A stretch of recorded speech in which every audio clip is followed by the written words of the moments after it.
Bonjour, dans cette vidéo, je vais modifier l'apparence d'une partition. Donc, je vais vous montrer comment on édite les polices, comment on utilise les filtres et les moteurs de recherche pour retrouver des textes, et on va utiliser aussi un plugin pour modifier rapidement ces textes.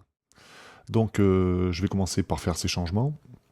Donc, je vais dans Texte, Format, je vais trouver la police Petaluma Script, qui est une police qui vient du logiciel Dorico, qui a été porté sur Sibelius.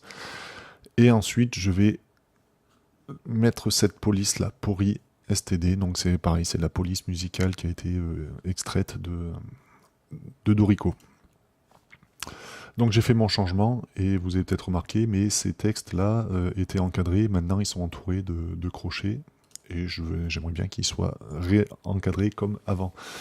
Donc on va s'intéresser à ce texte. Alors ce texte, il n'a pas de format, parce que c'est un repère de répétition. Il a sa propre logique. Donc ce que je vais faire, je vais aller le chercher quand même dans les styles de texte, repère de répétition en anglais, et je modifie sa police par les répétitions encadrées. Je fais OK. Donc là, on a notre texte qui est encadré comme il faut. Ensuite, on va s'occuper de ces textes-là. Verse, chorus. Donc on regarde le format, et c'est toujours un format verse. Donc je vais aller sélectionner ce texte, et vous voyez qu'il a un format, et quand les textes ont un format, quand on clique sur cette flèche, on arrive directement dessus. Donc je vais éditer ce texte, et pareil, je vais lui mettre cette police. Je fais OK, donc impeccable, mes textes sont bien écrits. Alors je vais vérifier quand même qu'il n'y ait pas d'autres textes qui utilisent les crochets et puis qui ne sont pas enfermés. Donc je vais aller dans Accueil, Rechercher. Le raccourci clavier, c'est commande F. Bon, soyons pas bêtes, on va faire commande F. Donc j'arrive sur un panneau de filtre. Donc je vais chercher un texte avec un crochet, au moins un crochet. Je recherche, et il a trouvé quelque chose, et on voit que ce texte est quand même mal foutu, il y a des underscores partout. Si je continue mes recherches, donc c'est rechercher le suivant, qui est commande G, je le fais, commande G, j'ai ce texte, etc. Donc je vais enlever tous les underscores de ces textes. Alors pour faire ça, j'utilise un plugin qui s'appelle Find and Replace, excusez-moi pour l'accent. Alors les plugins, ce plugin il n'est pas, d'origine dans Sibelius, donc ce que je vais faire, je vais l'installer.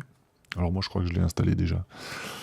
Pour l'installer, vous avez vu, je suis allé chercher dans Fichier, Extension, installer une nouvelle extension, et puis j'ai un moteur de recherche, Find, and j'ai pas besoin d'en écrire plus, parce que plus je vais en écrire, plus je risque de me tromper, et ce plugin est ici. Donc il fait partie du groupe texte. Donc vous allez le mettre dans le menu texte, et puis vous allez cliquer sur installer. Alors moi je crois qu'il y est déjà, hein. Je pense qu'il va me dire, ouais, déjà à jour. Donc voilà, il était déjà installé. Et si je vais dans texte et que je regarde, il est ici.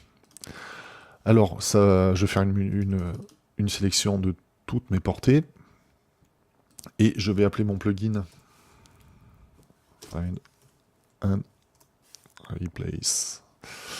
Alors là, je parle pas anglais, mais en tout cas, je veux remplacer un texte de portée partout. Ouais, bref, partout. Je veux pas de couleur, rien du tout. Ça, non, je veux pas le savoir.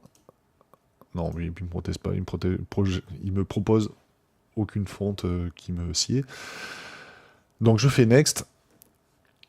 Et donc, je veux remplacer tous mes underscores.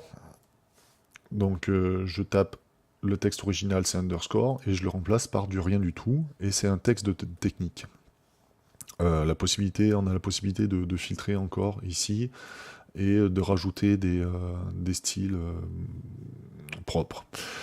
Je continue, je fais OK, on a 17 objets qui ont été changés, et vous voyez que tous mes underscores ont été changés. Maintenant, ce texte, je vais le mettre un peu comme ça, mais sans la barre du haut. Ce qui fait un petit style. Alors, je vais filtrer tous ces textes, filtre avancé. Donc, on a dit que c'était des textes avec des crochets, puisqu'on ne peut plus chercher des underscores, et c'était un texte de technique. Donc, je cherche, et voilà mes textes sélectionnés. Bon, moi j'en ai au moins 2, je sais qu'ils sont tous sélectionnés, et je vais changer la police en une fois. Donc c'est pourri, et je veux la ligne soit en dessous. Alors, rehearsal, underline. Et on se retrouve avec nos textes bien soulignés. Alors je peux vérifier si je fais CTRL, commande G. On a notre texte ici, on a notre texte ici, ici. Donc super, tous mes textes sont bien changés. Et j'ai pu modifier ma police comme je le voulais. À très bientôt.